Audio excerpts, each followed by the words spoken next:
Ulu Vatan Soğusu bitken gezde benim yaşım 35 dedi.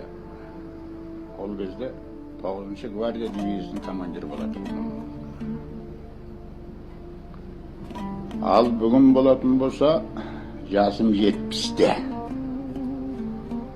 Sonda 35'te koşsan 70 boladı koy. Ama nesin soğuştan özünün azamatlık borcunu orundap qaytkanların birimin. Kazakta makal var,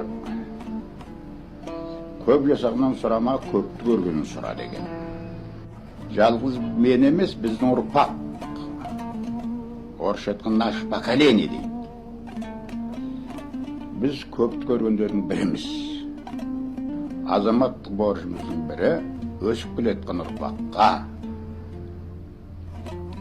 Біздің ата-бабаларымыз қандай кісілер болған, қандай өмір сүрген, өзіміз қандай болдық, қандай өмір сүрдік. Біздің өміріміз өте қиын жағдайда болды. Әсіресе бәрін айтып дегендей, Ұлы Отан соғысы адам тарихындағы бірінші үлкен соғыс. Адамзаттың тарихындағы. Соған біздің ұрпақтар қатынасты. Жаңа айттым ғой, сол кезде мен жап-жас жігіт едім. Соғыстың аяғында 35-те болатын. Қазір болатын болса, өздерің көріп отырсыңдар, 70-тегі шалмын.